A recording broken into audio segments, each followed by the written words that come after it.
kesempatan untuk bertemu dengan 10 hari pertama daripada bulan Zulhijjah juga. Semoga Allah Azza wa Jalla juga menerima amal ibadah mereka yang telah berangkat melaksanakan ibadah haji, iaitu menjadi haji mabrur. Nabi SAW bersabda, al-hajjul mabrur laisa lahu jaza' illa al-jannah. Haji yang mabrur tidak ada balasan bagi dia, tidak ada ganjaran bagi dia kecuali syurga. Dan barang siapa yang berangkat haji, melaksanakan segala manasik dengan sebaik-baiknya, maka dia akan yarji' ke yaum waladathu ummuh. Masya Allah, tabarakallah. Orang yang melaksanakan haji mabrur, orang yang wukuf di Arafah, berdoa di Arafah, diampunkan segala dosa, maka dia akan kembali daripada haji itu bagaikan seorang bayi yang baru dilahirkan oleh ibunya. Iaitu tidak ada dosa, tidak ada kotoran, tidak ada kenistaan, tidak ada apa-apa. Maka kita harap haji itu dapat menjadi goal dan objektif kita dalam kehidupan. Kalaupun sekali dalam kehidupan kita, maka itu telah memberi arti dan makna yang begitu besar sekali. Memang haji ini adalah merupakan pengorbanan yang diperlukan dari semua aspek. Baik dari segi financial, baik dari segi fizikal, mental, spiritual, semua benda, emotional, semua. Hari itu adalah hari di mana kita membuktikan pengorbanan kita kepada Allah Azza wa Jalla. Moga Allah terima segala haji-haji daripada para haji dan para hajah yang telah berangkat haji kemarin. Naam, dan bukanlah tujuannya untuk balik dan kemudian mendapat gelaran haji dan hanjah tentunya. Bukan. Naam. Okey, jangan. Bukan tujuan untuk mencari gelaran haji dan hajah. Tidak. Diterima atau tidaknya haji kita tu, itu balik kepada Allah Azza wa Jalla. Kita tak perlu go around here and there and bagi tahu orang, saya dah berangkat haji, saya dah berangkat, dah melaksanakan haji, panggil saya haji, panggil saya hajah, semua. Tak perlu. Nah, tidak ada keperluan. Kerana kalaulah penamaan atau status haji itu adalah merupakan sebuah keperluan, maka nescaya siapa yang paling layak untuk ada haji kat depan?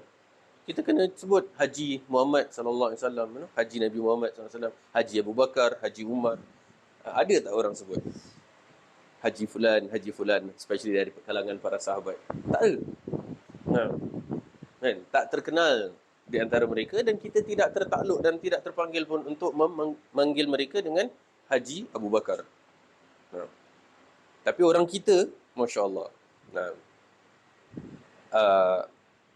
Ana memberikan sebuah gambaran di mana pernah terjadi sebuah pertemuan dengan seorang hamba Allah, Fulan, di mana panggil dengan cik, kan? Panggil dengan cik, silakan cik pergi, cik balik, kerana hormat kita pun panggil cik dan seterusnya. Tapi selama beberapa masa lepas tu dia macam marah, emosi. Lepas tu kejap lagi terus dia meletup, panggil saya haji lah, saya dah berangkat haji. Saya dah berangkat haji lah. Jadi memang istilahnya ada expectation untuk panggil dia haji. Jadi panggilan cik tu dia kurang senang dengan panggilan cik. Jadi pun anda pun macam, oh silap maaf, haji, macam gitu. Jadi daripada pelajaran hari itu, semua orang kena haji, semua orang kena hajah. Kalau siapa yang dah berangkat haji, alhamdulillah, kena tepat pada sasaran. Siapa yang belum berangkat haji, dia akan sendiri cakap, oh, saya belum berangkat haji. Tak apa ji, ini doa supaya nanti awak dapat haji. Macam gitu. Jadi semua orang dah dihajikan dah hari ni sekarang. Just untuk prevent any confrontation yang kurang disenangi. Allahu a'lam. Namun itulah bukan menjadi tujuan, bukan menjadi status atau pujian atau suka untuk dikenali, suka untuk masyhur. Dan na'udzubillah, hari ini tentunya di antara cabaran, di antara ujian bagi keikhlasan seorang Muslim hari ini, di antara yang paling besar adalah social media. Social media. Berangkat umrah, berangkat haji, kemudian selfie. Selfie ambil gambar, selfie ambil video, kemudian post. Nah, hashtag at last ke hashtag finally ke. Nah, jangan kita uji keikhlasan kita. Jangan. Do not put ourselves in a point in a status where keikhlasan kita tu akan teruji oleh diri kita sendiri. Kadang hamba-hamba Allah lain tak ada ambil heran pun. Kita sendiri yang syok sendiri. Nah, kita syok sendiri. Sebagai contoh. Ada hamba Allah, alhamdulillah dia solat dekat saf pertama. Solat kat saf pertama. Tiba-tiba satu hari dia terlambat. Kemudian dia masuk, dia dekat saf nombor 5. Dalam masa dia solat tu dia gelisah. Dia solat dekat saf 5. Apa yang dia gelisah?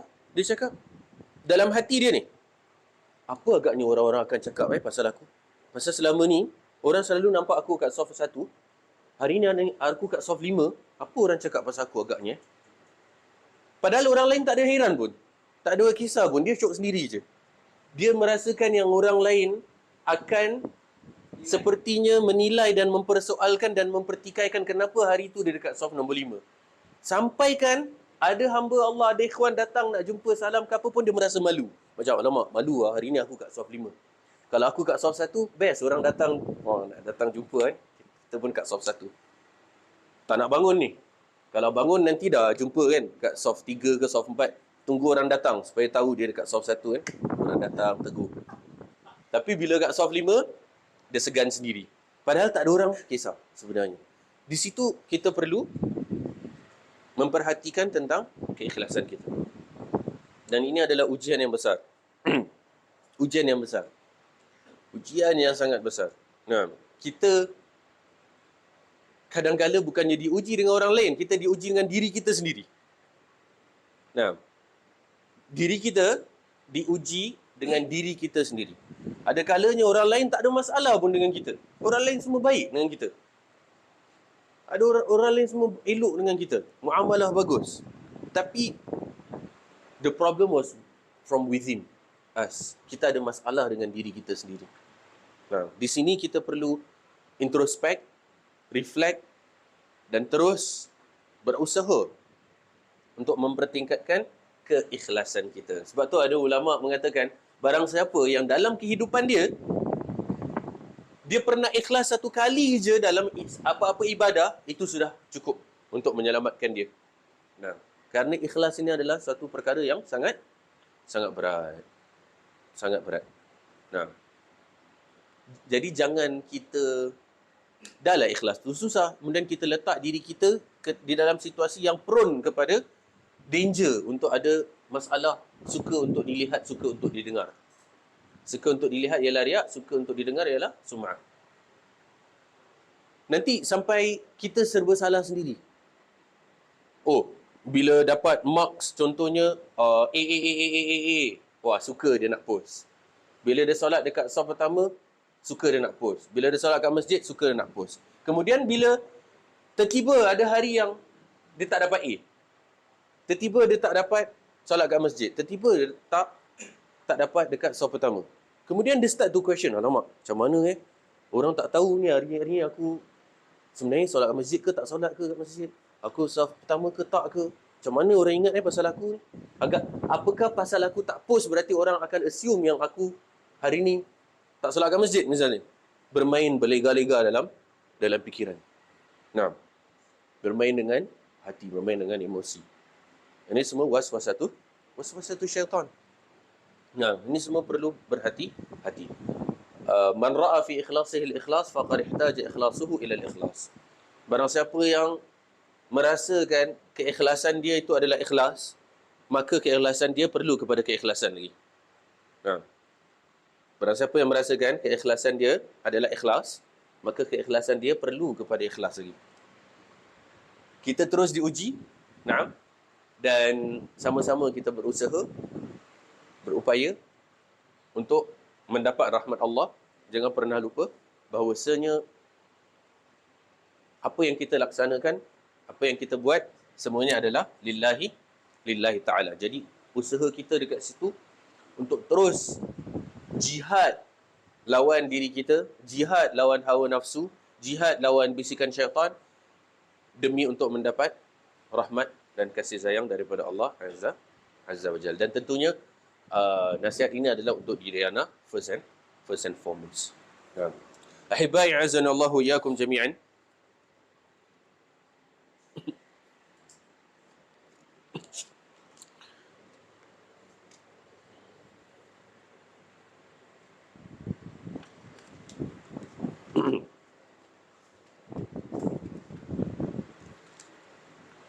Kita lanjutkan bacaan kita di mana kita berada dalam fasal yang ke-15 dan kita melanjutkan dengan dalil daripada Al-Quranul Karim mengenai bukti-bukti karamah, bukti-bukti perkara luar biasa yang berlaku bagi wali-wali Allah. Kerana topik ini adalah karamatul awliya, iaitu para wali Allah dan karamahnya, dan para wali syaitan dan tipu dayanya. Maka kita masuk dalam ayat surah As-Saffat ayat 139, 144, di mana Allah berfirman yang artinya, dan sesungguhnya Nabi Yunus adalah daripada rasul-rasul kami yang diutus. Tentunya bila sebut tentang karamah, para nabi, para rasul ialah yang paling pertama. Mereka yang spearhead benda ni.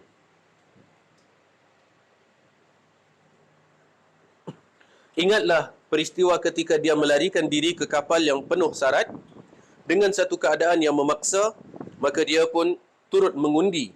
Lalu dia menjadi daripada orang-orang yang kalah, yang digelunsurkan ke laut. Setelah itu, dia ditelan oleh ikan besar, sedang dia dalam keadaan ditempelak. Maka kalaulah dia bukan daripada orang-orang yang sentiasa mengingati Allah dengan zikir dan tasbih, tentulah dia akan tinggal dalam perut ikan itu hingga ke hari manusia dibangkitkan keluar daripada qabr. Nah, dan ini adalah tentunya kisah Nabi Yunus alaihi salam, di mana beliau melakukan suatu perkara yang salah.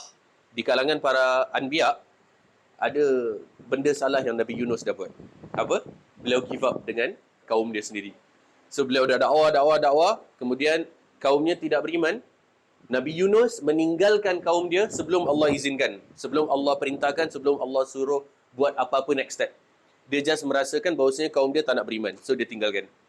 Nah, jadi bila dekat kapal tu, itu yang dia diuji dengan ujian ini. Di mana ada orang yang perlu untuk dikeluarkan daripada kapal, maka undian tertakluk ke atas Nabi Yunus yang dilakukan. Beberapa kali tetap keluar nama Nabi Yunus AS untuk dikeluarkan daripada kapal. Ini adalah bukti bahawasanya undian hukumnya boleh. Nah, undian hukumnya boleh. Ada beberapa, tertakluk kepada beberapa syarat tentunya, iaitu ianya mestilah tidak mengakibatkan kerugian kepada mana-mana pihak. Tidak mengakibatkan kerugian ke mana-mana pihak. Undian boleh, tapi tak boleh ada kerugian pada mana-mana pihak. Maksudnya apa? Maksudnya, contohlah kalau ana biasa dengar orang pergi company's dinner. Kan?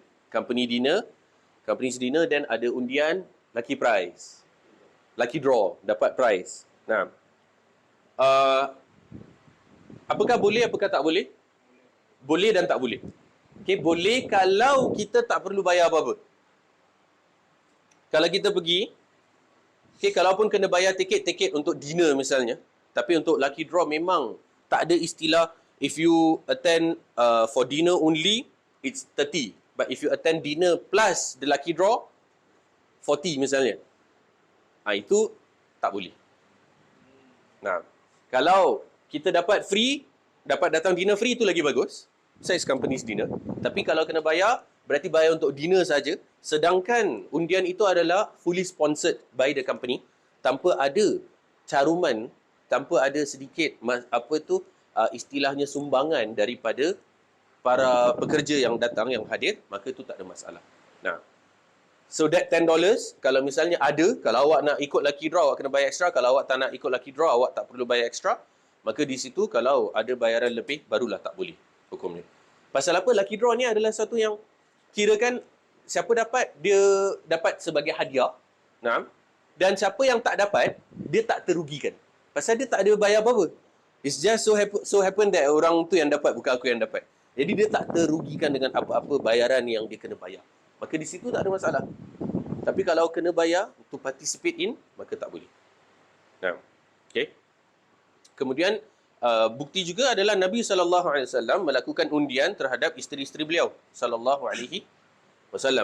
Nah, di mana tiap kali beliau ingin bersafar, maka beliau akan mengundi, tulis nama semua isteri-isteri, kemudian tengok nama siapa yang keluar. Tapi untuk berlaku adil, supaya giliran itu adil, nama yang dah keluar, dia tak masuk undian lagi untuk next safar.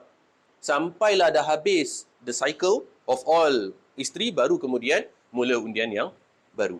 Jadi bila ada safar nombor 2, letak undian yang tersisa daripada nama-nama yang belum ikut safar. So at least semua dapat pukul rata. Nah, tak ada masalah. Di situ tidak ada masalah. Tidak ada pihak yang terugikan. Kalau main bola, kan, siapa start dulu campak koin? Boleh tak boleh? Nah, kan, ini siapa start dulu campak koin? Boleh. Lebih baik lagi, nah, kalau misalnya itu kalau kita main formal match Tapi yang informal match pun, kalau dapat buat apa tahu? Buatlah ada second half. Jadi bila second half, dia ada parti yang start dulu pula. Informal matches selalu orang buat, memang ada. One team akan start dulu, nanti second half baru second team start dulu, betul? Tapi kan informal matches kita tak buat selalunya. Jadi biar berlaku adil, sebaiknya, antum kalau organize main bola ke apa, informal matches pun, break siap, break. Okay, lepas ni, second team pula start dulu misalnya. Boleh kita buat macam tu. Tapi kalau tak ada pun, tak ada masalah. Pasal apa? Pasal tidak ada pihak yang terugikan. Okay, tidak ada pihak yang terugikan. Kalau ada bayaran yang perlu dikenakan untuk siapa start dulu, jadi siapa yang tak dapat start dulu, dia terugikan dengan bayaran yang dia telah bayar, maka di situ baru tak boleh. Ini kalau ini masuk dalam kategori judi lah. Nah, kemudian ada juga yang bertanya tentang lucky draw untuk misalnya Sheng Siong ke, NTUC ke, apa ke, tu semua kan. Nah, apa hukumnya? Kalau memang kita dapat benda tu atas dasar memang keperluan kita untuk beli barang, kemudian kita dapat, maka tak masalah. Masukkan nama dekat dalam lucky draw. Tak salah. Nah, tapi kalau kita beli barang untuk dapat lucky draw tu, tu tak boleh. Nah, jadi dia punya niat berbeza. Niat dia berbeza. Ada kalanya barang yang dia beli tu dia tak perlu pun. Dia beli, kemudian dia buang. Atau dia campak kat tong sampah. Beli banyak-banyak barang-barang. Dia tak nak pun benda tu. Nak bagi orang-orang pun tak nak. Campak kat tong sampah. Janji yang penting nama masuk dalam lucky draw. Itu dia tak boleh lah. Nah, tapi kalau dia beli dan just so happen that dia dapat, maka tak ada masalah. Nah, tidak ada masalah. Nah. To enter $5. Kalau menang dapat prize, first prize, second prize, third prize. So everyone will pay $5. So dia boleh. Nah. Kira kena bayar, kemudian siapa menang dapat first, second, third prize. Siapa tak menang tak dapat dah. Then so they pay to participate lah. Tak boleh. Nah, kerana ada pihak yang terugikan. Yang mana? Orang yang participate tu. Orang yang participate. Nah, jadi itu lagi, tak ada barang sebagai ganti pun. Kan dia dah beli barang pun. Kira $5 literally untuk gamble. Same thing like kalau main bola, soccer player yang nak main.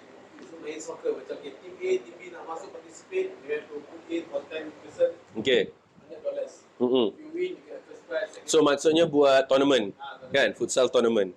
Ya, this question banyak datang kerana ramai daripada youngsters yang suka buat futsal tournament. Apa hukumnya untuk ada istilahnya dari segi hadiah dan apa semua lah kan? Maka di sini, jikalau ada bayaran dan bayaran tersebut ialah solely untuk administratif, maksudnya untuk sewa padang, untuk beli air, okay, beli bola ke apa tu semua, itu tak ada masalah. Tapi kalau untuk hadiah bagi pemenang, maka itu dah jadi gamble. Maka apa yang berlaku adalah the prizes, hadiah mesti fully sponsored by the organizer or any third party, tak ada kena-mengena dengan duit yang participant bayar. Tak boleh ada. Because kalau daripada participant bayar, letak dekat dalam pool, istilahnya letak dalam pool, then winner takes all lah. Dah gamble lah.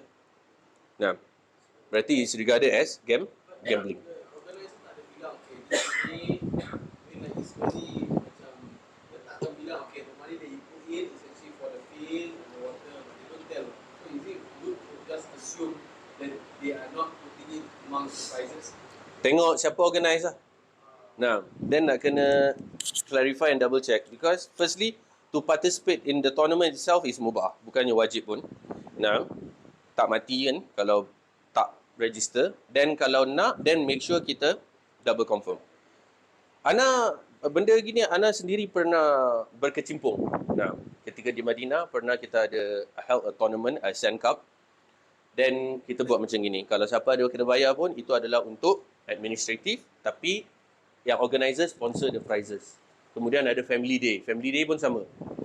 Orang bayar untuk makanan, untuk sewa chalet, untuk apa semua. Then tertiba Ana baca dekat WhatsApp group, oh akan ada lucky draw. Terus Ana PM, ni dari mana duit? Nah, untuk lucky draw nanti. Dan dia cakap, oh nanti daripada duit yang kita dah bayar untuk chalet, untuk makan ni semua, nanti kalau ada lebih kita akan beli untuk hadiah. Terus Ana highlight lah, jelaskan bahawasanya duit yang ada ni, kalau nak untuk chalet, untuk makan, untuk apa semua tak ada masalah. Tapi prizes nanti jangan pakai duit ni. Cuma kalau nak daripada organisers atau daripada muhsinin. Ada orang yang nak donor, yang nak donate. Tak ada masalah lah. Yang penting bukan daripada duit daripada participants yang chip in. Tak boleh. Pasal it will end up being gambling. Nah, akan ada pihak yang terugikan. Fee FIFA yang bola tu, Hmm. dia punya administration fee is $5 only. But the prices are 1,000. Hmm. The prices are 1,000, 1,500 rupiah. So if you assume that it's not from the registration, the money is okay. Because if the money you combine all together, it's not going to sum up to 1,500 or 300. Mm-hmm. So the prize money is like. But in order to, kan? In order to. Like if the organizer was like memang ikhlas lillahi ta'ala, then make it free lah. Maksudnya it's just a gathering of youngsters, and then we have lucky draw, prizes to be won. Okay, those yang attend the event misalnya, there's lucky draw. Tapi tak diletakkan untuk kena bayar or something. Tak boleh ada bayaran.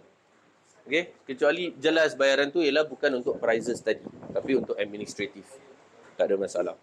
Kalau dia punya price is macam normal friends, just buy a trophy without any money involved. Just a trophy, let's say, number you organize a Then organizer yang sponsor tak boleh daripada duit participant still. basically like among friends, just basically whoever win, we just buy a small trophy just to token that you have done well for that. No money involved.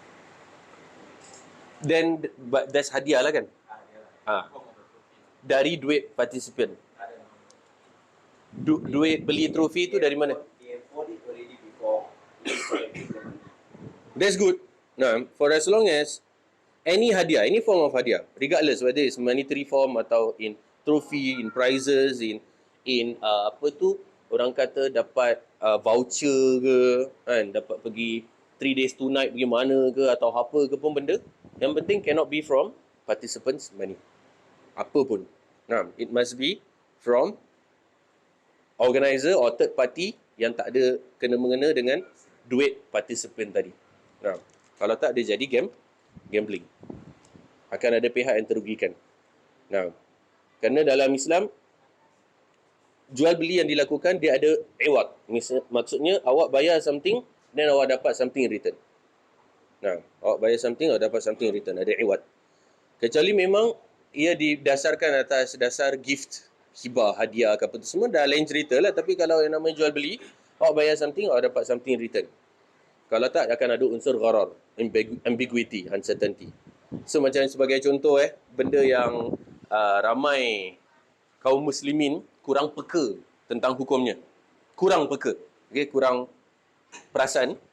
Salah satu benda yang haram, yang termasuk dalam maisir. Maisir ni ialah gambling, berjudi. Ialah main claw machine. Nah, main claw machine tak boleh juga. So bayar $1, kemudian ambil doll misalnya atau ambil apa-apa, itu tak boleh. Pasal awak bayar sesuatu yang mana untuk sesuatu yang tak pasti awak akan dapat ke tidak. So di situ ada gharar. Awak nak benda yang ada dekat dalam tu, awak pergi beli je lah. Silat hari bulan lagi murah daripada berapa awak spend untuk dapat benda tu. Awak spend $10, $20 masuk, benda tu tahu-tahu $3 je kat luar. Nah. So you don't spend on those money to get something. Nah, tak kira awak spend $1 awak terus dapat, awak spend $50 baru dapat ke apa ke. Benda tu adalah regarded as gharar, maisir, gambling by the scholars. Nah.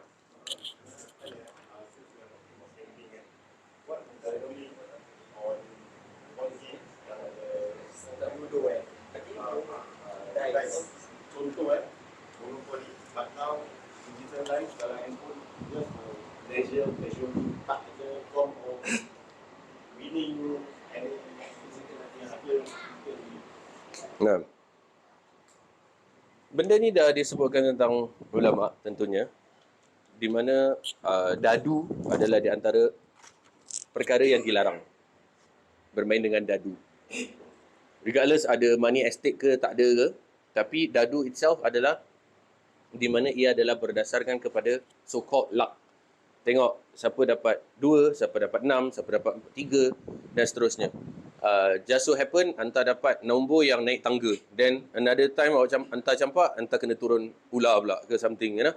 So there's that. So there are many other games, alternatives yang boleh dimainkan yang mana tidak terlibat dengan tadi itu. Kerana dia trace back to zaman jahiliah di mana mereka bila mana nak keluar bersafar misalnya, mereka akan keluarkan anak panah. Anak panah yang panjang, anak panah yang pendek. So, dia ada banyak anak panah. Mereka ambil anak panah tu, mereka ratakan belah atas, kemudian pegang macam ni. So, dia cakap, kalau aku ambil anak panah yang panjang, berarti aku akan keluar bersafar. Perjalanan ini akan selamat. Tapi kalau bila aku keluarkan anak panah tu, sekali anak panah tu pendek, maka aku tak akan safar kerana akan ada bahaya dalam perjalanan ini. Dia macam tilik, menilik. Kira macam nampak burung gagak hitam lah, nampak nak keluar sekali kaca pecah lah. All these mistik, benda-benda yang khurafat. Maka ini adalah perkara-perkara yang kiranya terkait dengan akidah. Kira dia main snake and ladder ke atau apa, kemudian dia menang, dia rasa wah aku ni power, wali Allah ni. Aku campak dadu je terus bagus lah kira. Kali bila main lagi lain kali campak bismillah lagi. Kali lain kali tak kena, alamak hari ni sway lah. Kan? Hari ni aku unlucky lah. Jadi ada unsur, you know, nak campak dadu suruh tiup. Tiup, kau tiup. Apa makna di sebalik tu? Kau tiup. Mesti keluar 6 je. Kan? Secara dia masuk, dia menyelinap macam gitu je, berselit. So kita berhati-hati dalam perkara-perkara yang sebegini, wallahu a'lam. Nah. Maka Nabi Yunus alaihi salam, beliau apa yang beliau lakukan setelah mana beliau melakukan kesalahan? Dan masuk dalam ikan yang besar itu, kemudian beliau menyadari kesalahan beliau. Kemudian beliau berzikir, la ilaha illa anta subhanaka inni kuntu minadh zalimin. Terus mengulangi wirid tersebut. Maka kemudian Allah Azza wa Jal menyelamatkan Nabi Yunus alaihi salam. Allah juga berfirman di dalam surah Maryam ayat 24 hingga 26 yang artinya, lalu dia diseru daripada sebelah bawahnya, janganlah engkau berduka cita wahai Maryam, sesungguhnya Tuhanmu telah menjadikan di bawahmu sebatang anak sungai, dan gegarlah ke arahmu akan batang pohon tamar itu, supaya gugur kepada buah tamar yang masak. Maka makanlah dan minumlah, serta bertenanglah hati daripada segala yang merungsingkan. Kemudian kalau engkau melihat seorang manusia, maka katakanlah, sungguhnya aku bernazar diam membisu karena Allah, maka aku tidak akan berkata-kata kepada siapa pun daripada kalangan manusia pada hari ini. Nah, di sini kita dapati bahawasanya Maryam adalah merupakan salah seorang daripada wali Allah. Nah, di mana wali Allah ni tak mesti lelaki. Wali Allah tak mesti lelaki. Boleh jadi wali Allah adalah wanita juga. Jadi wali Allah kembali kepada pengartian kita, apa maknanya? Iaitu orang yang bertakwa kepada Allah dan mendekatkan diri kepada Allah Azza wa Jalla. Jadi tak menjadi syarat wali itu mesti lelaki. Wanita pun boleh jadi wali Allah. Dan kita dapati di sini bahawasanya Maryam, dia senantiasa berada di mihrab dia. Dia tak keluar jumpa orang sembarang. Jadi orang-orang semua tak pernah nampak Maryam, tak pernah kenal Maryam tu siapa. Dia adalah seorang wanita yang menjaga dirinya, senantiasa berada di mihrabnya, di rumahnya, dan tidak keluar. Kecuali ketika hendak melahirkan, baru dia keluar. Rupanya barulah ketika itu orang nampak, oh ini rupanya Maryam. Selama ni dengar je nama tapi tak pernah nampak. Ini dia Maryam. Okay, orang tak pernah nampak. Dia tak ada suka-suka pergi jumpa non-mahram ke apa ke, semua tak ada. Dia dekat rumah, senantiasa tak pernah keluar daripada rumah, kecuali ketika mana hendak melahirkan. Yang ini adalah di antara amalan Maryam. Kemudian ketika mana dia ingin melahirkan, diperintahkan oleh Allah melalui Jibril alaihissalam, janganlah engkau risau, akan ada mata air yang keluar daripada bawahmu, dan gegarkanlah pokok kurma ke arahmu. Shake the nakhlah. Nah, palm tree. Kalau orang lelaki hari ni nak suruh gegar pokok kurma, jangan ingat boleh berganjat sikit pun. Keras, kuat. Nah, okay, barang siapa yang pernah berangkat umrah haji, pernah nampak pokok kurma, keras dan kuat. Nah, tapi karamahnya Maryam, tentunya dengan izin Allah Azza wa Jal, pokok kurma itu bergegar. Bukan kata bergegar, dia sentuh je, terus dah bergegar dan berjatuhan tamar-tamar yang masak untuk dia makan. Dan pada panggalan terakhir daripada ayat disebutkan bahawasanya, jikalau ada orang bertanya, apa halnya dengan kamu ni wahai Maryam? Macam mana kamu boleh hamil? Macam mana kamu boleh istilahnya reproduce dan seterusnya? Maka jawablah kepada orang-orang, nazartu lirrahmani sauma. Aku bernazar bahawasanya aku ingin berpuasa, wala ukallimul yawma insiya, dan aku tidak akan berbicara dengan siapa pun.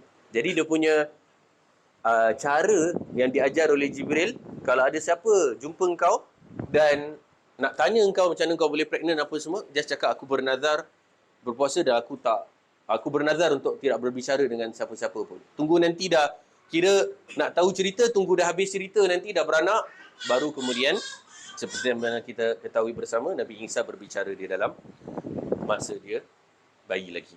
Nah, jadi dia cuma reflect, cakap macam gitu je. Dan di sini, Masya Allah, Tabarakallah, suatu perkara yang dibahas oleh para ulama, especially bagi wanita, rumah itu adalah paling afdal bagi seorang wanita apa? Untuk beribadah di rumahnya sendiri. Nah, bukan kata pergi masjid tak boleh, boleh. Nah, boleh. Nak pergi masjid, okay, nak pergi masjid, nak beribadah, nak pergi masjid, nak menuntut ilmu, semua boleh. Tentunya dengan izin ayah dulu. Nah, kalau dah menikah, baru dengan izin suami. Yang penting izin daripada mahram lah. Tak kira ayah ke, abang ke, kan, suami ke. izin daripada mahram untuk berangkat beribadah di masjid atau menuntut ilmu di masjid, tak ada masalah. Tapi kalau tak, maka di rumah adalah paling afdal bagi wanita.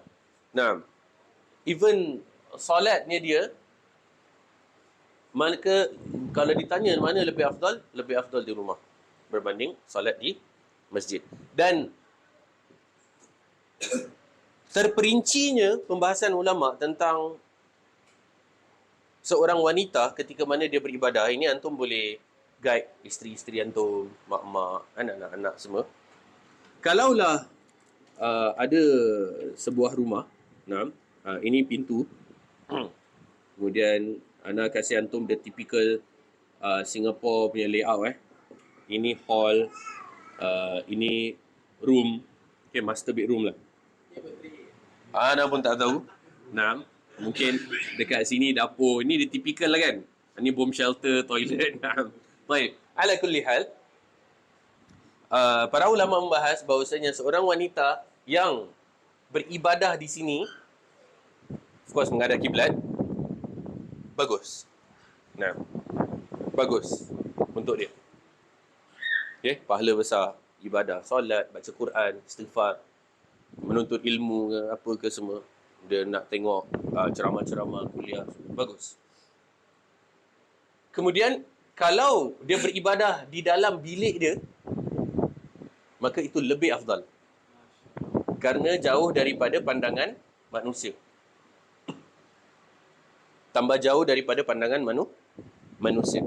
Dan kalaulah dekat dalam bilik dia, dia buat tirai, sitar, yang mana dalam bilik master bedroom dia buat sitar, maka lebih afdal lagi ibadah di situ daripada the whole master bedroom. Macam itu. Kira betul-betul isolated and concealed, tak nampak daripada pandangan manusia. Sebab tu Maryam beribadah di mihrabnya. Di mihrabnya, okay, baca Taurat terus-terusan dan beribadah kepada Allah. Tak keluar jumpa orang, bukan pergi asyik-asyik keluar jalan kat mall ke, asyik-asyik pergi park ke apa. Bukan nak kata salah ke apa ke, tapi bukan asyik-asyik anak cakap. Okay? Asyik-asyik tu maksudnya kerap dan selalu. Okay? Jadi jangan kata sini, jangan kata dekat master bedroom. Kalau dalam master bedroom dia buat tirai, buat sitar dan ibadah dalam sitar tu lebih bagus.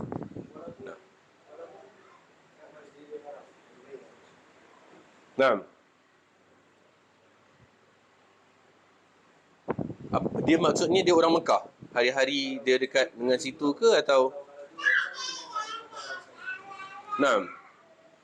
Definitely kalau ibadah di sana itu adalah suatu impian.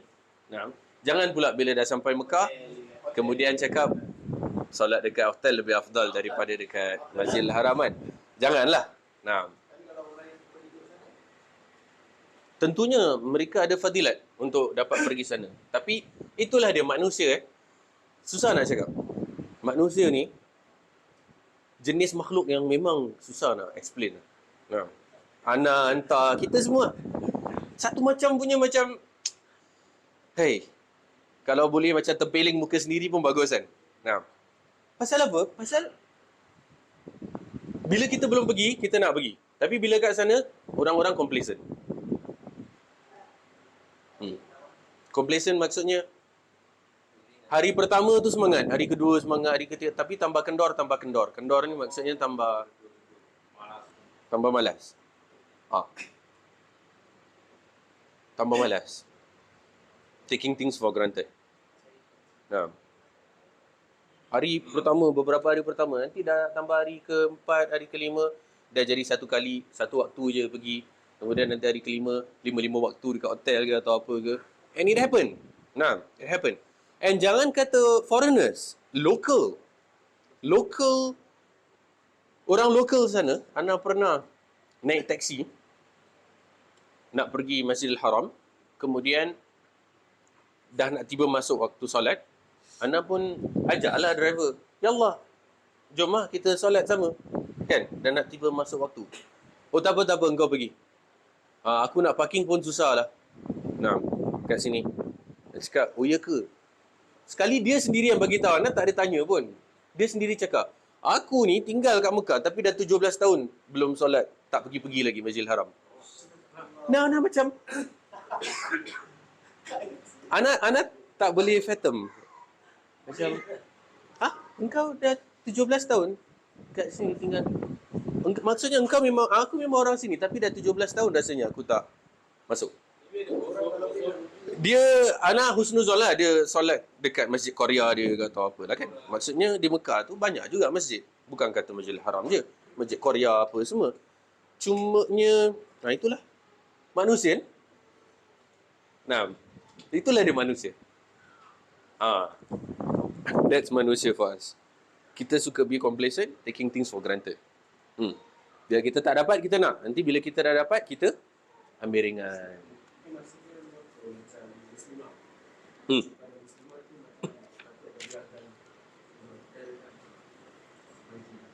I mean, bila mana di sana, definitely pergi sana better. Definitely pergi sana better. Satu kali solat di Masjidil Haram dikali gandakan dengan 100,000 kali. 100,000. Sedangkan solat Masjid Nabawi 1,000 kali. Sedangkan di Masjidil Aqsa 500 kali. Jadi bila mana kita dah di sana, marilah kita ambil fadilat yang memang dah jelas, ketara, terang lagi bersuluh. Kita pergi untuk kita memperbanyakkan ibadah di dalam Masjidil Haram.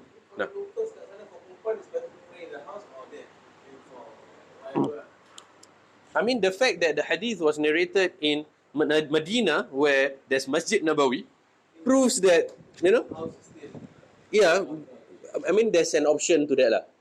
There's an option. Kalau orang travel dah ke rumah dia sendiri pun dia address dia mandi. Address dia, Tapi ada khilaf pandangan kan, kalau sembahyang yang ulama kalau sembahyang dengan Imam Wahabi makruhan. Ini itu ada. Kemudian Jauh.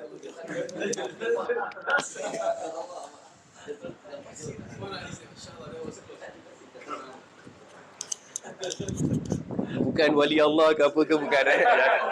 Jangan takut. Kalau solat Idul Fitri Adha for women, sangat dianjurkan ketika Idul Fitri dan Idul Adha untuk semua kaum muslimin keluar ke padang dan solat, kerana itu adalah merupakan syiar, merupakan simbol kekuatan kaum muslimin. Dan sekiranya wanita tersebut dalam keadaan haid sekalipun, dianjurkan oleh Nabi untuk keluar, untuk hadir di situ walaupun dia tak solat, untuk nak meramai-ramaikan. Pasal tu celebrate, meraihkan walaupun haid. Sunnahnya ialah tetap keluar. Jangan kata alah haid kat rumah je lah, bukannya pergi boleh solat pun. Bukan. Itu je yang haid Nabi tetap suruh keluar. Lagi siapa yang tak haid, patutnya jangan kat rumah, keluar, pergi solat dekat luar. It's once, twice a year. Idul Fitri dan Idul Adha. It's not an everyday thingy. Jadi nampak kekuatan kaum muslimin tu datang bersatu. Kalau hari Jumaat, yang keluar lelaki je, weekly.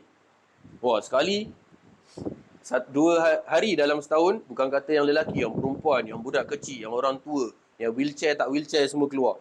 Solat, kita datang bersatu hati, bersama, meraihkan dan menunjukkan syiar Islam. Menunjukkan kekuatan kaum muslimin. Rupanya selama ni iman kita macam rasa lemah, kita rasa macam down, lemah. Kenapalah Islam macam gini apa semua. Sekali kita datang solat raya, nampak, kita pun merasa bangga. Masya Allah. Ini dia, my brothers and sisters in Islam. Yang bersatu hati, kita datang meraihkan dan membesarkan syiar Islam. Ini benda yang penting. Ini benda yang penting. Jangan sampai Islam itu tinggal namanya saja. Jangan sampai Islam tinggal namanya sahaja. Kemudian dalam Al-Anbiya 69-70, Qulna ya naru kuni barda wa salaman ala Ibrahim wa aradu bihi kaidan faj'alnahum al-akhsarin. kami berfirman, hai api, jadilah engkau sejuk serta selamat sejahtera kepada Ibrahim alaihissalam. Dan mereka dengan perbuatan membakarnya itu hendak melakukan angkara yang menyakitinya, lalu kami jadikan mereka orang-orang yang amat rugi, iaitu kalah dengan hinanya. The whole Babylonia semua benci dengan Nabi Ibrahim dan mereka hendak membakar Nabi Ibrahim. Maka dibuatkanlah api yang begitu besar sehingga kan nak campakkan Nabi Ibrahim tu tak boleh datang dekat. Nak kena guna catapult. Kena guna menjening. Pasal api dia besar sangat, nak kena campak pakai catapult. Tak boleh nak mendekati untuk nak campak kira sendiri tu, susah. Pasal besar sangat. Nah, maka dicampak menggunakan al-manjanik. Dan wallahu alam, ini ada riwayat, tapi ana kurang pasti riwayatnya, apakah riwayatnya kisahnya ini adalah thabit.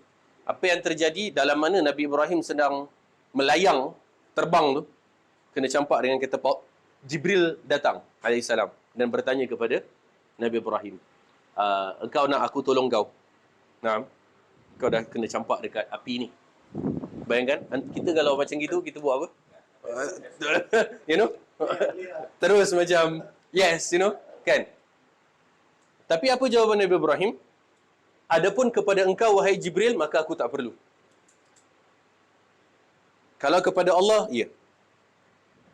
Dia punya tawakal. Dia punya tawakal, dia punya berserah diri, dia punya menyandarkan diri dia. Walaupun tahu Jibril tu mampu untuk nak tolong dia lah. Nah, Jibril alaihissalam, satu kepak dia je cover the whole ufuk. Sejauh mata memandang belah kiri, barat dan timur, satu kepak. Dan dia ada beratus kepak. Jibril alaihissalam. So, Nabi Ibrahim kata, adapun kepada engkau, maka aku tak perlu.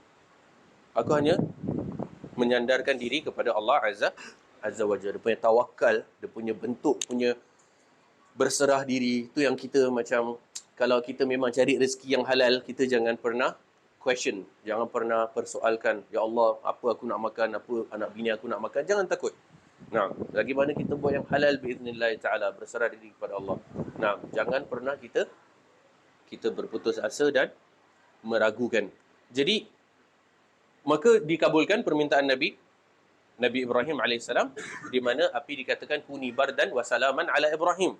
Now, the best or the cool part about this ayat is that it's not that Allah berfirman kuni bardan sahaja, iaitu bukanlah api jadi sejuk untuk Ibrahim. Tak, tapi Allah sebut kuni bardan wa salaman.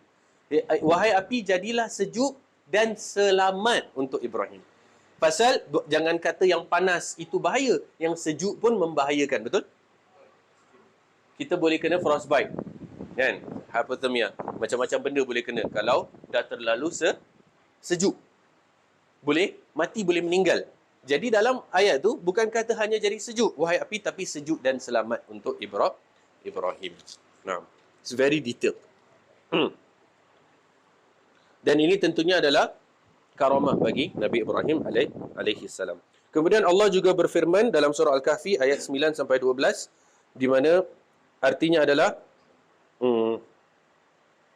ayat yang am hasibta anna ashabal kahfi war raqim kanu min ayatina ajaba id awal fitya ila al-kahfi wa qalu rabbana atina min ladunka rahmah wa hayy lana min amrina rasyada. Nah, terus sampai kepada ayat 12.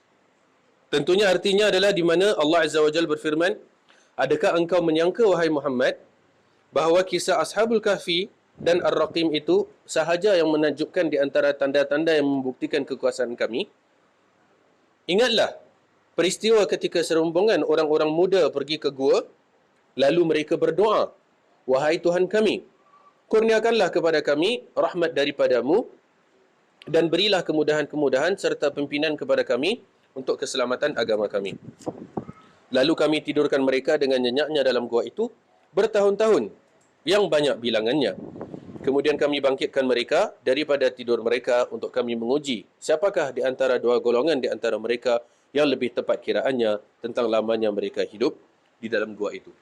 Tentunya para pemuda ini, mereka adalah Ashabul Kahfi yang lari daripada raja yang memaksa mereka untuk menyebar api. Jadi mereka lari untuk menyelamatkan diri mereka. Mereka berteduh di dalam gua. Nah, jumlah mereka berapa?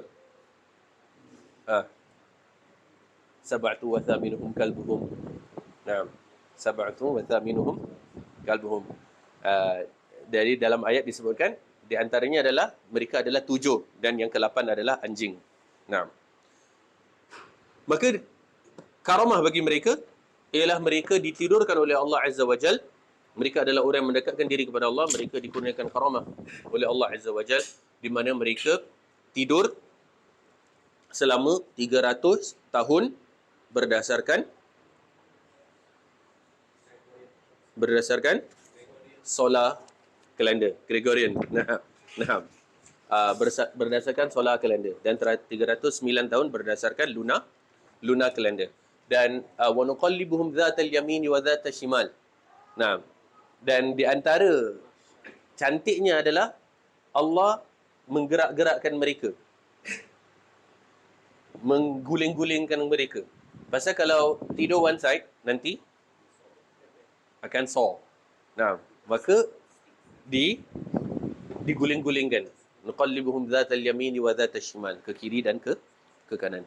Dan di hospital pun, bila ziarah orang sakit kan, there will be times where nurse akan suruh keluar. Pasal apa?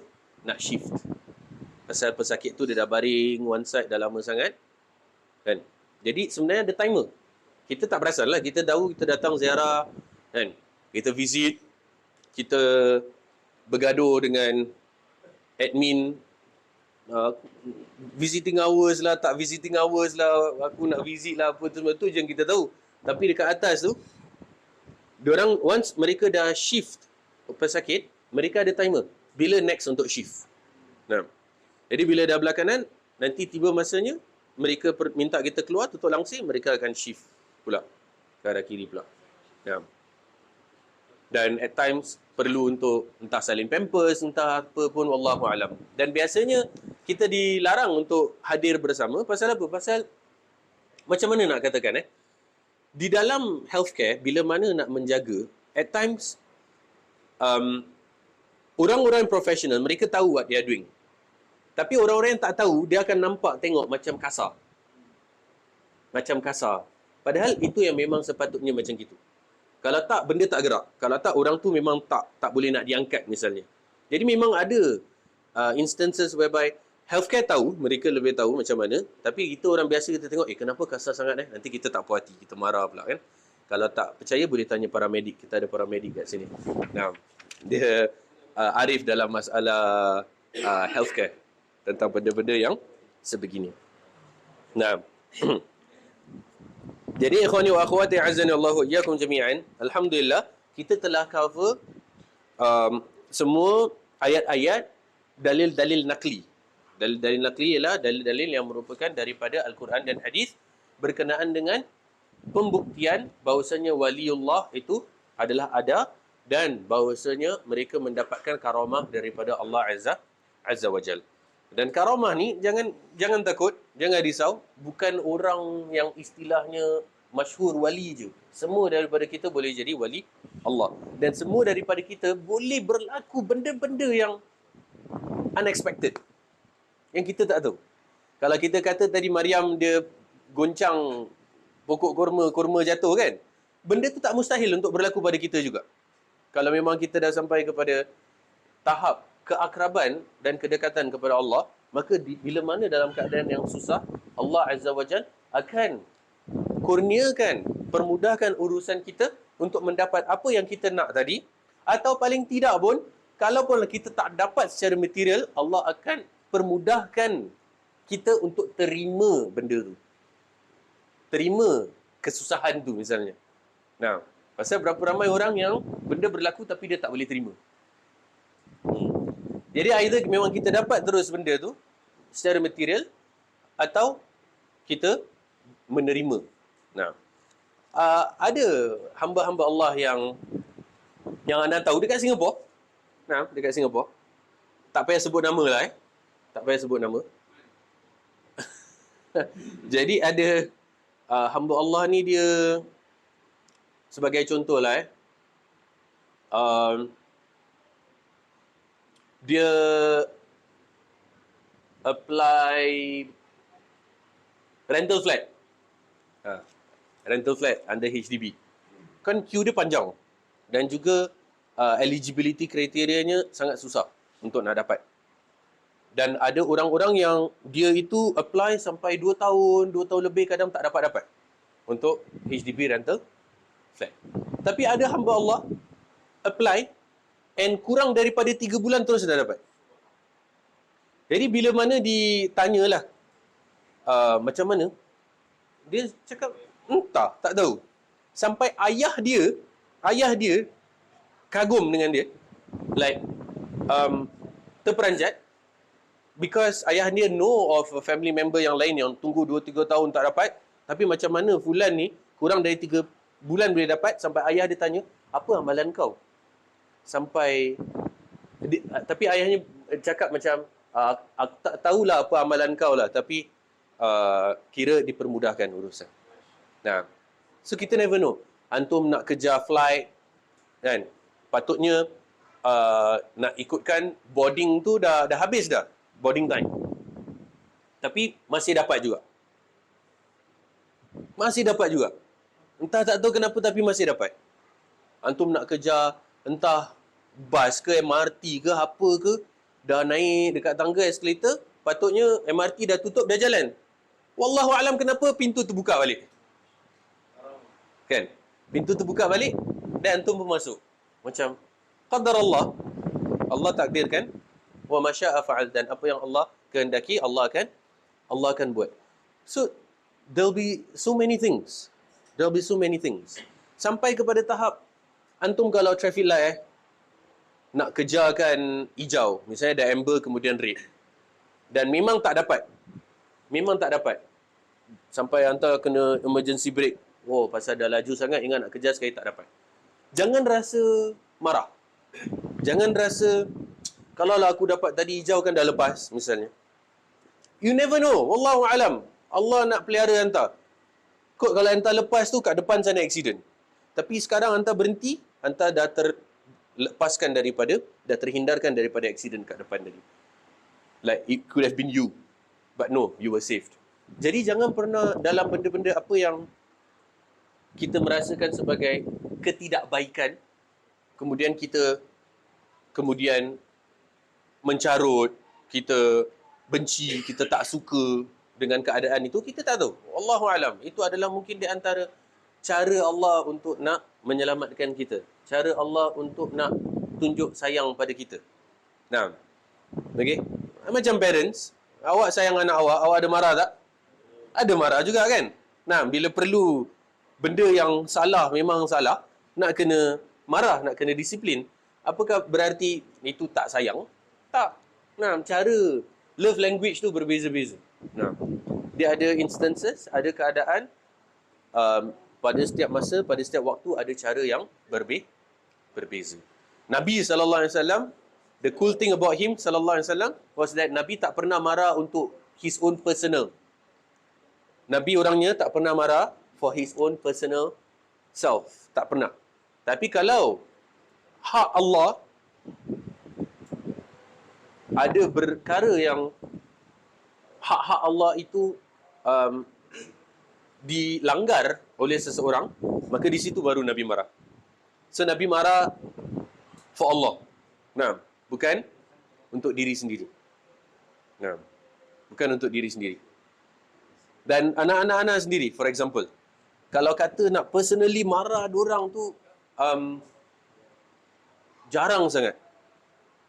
Nak marah for my own personal sendiri, jarang sangat.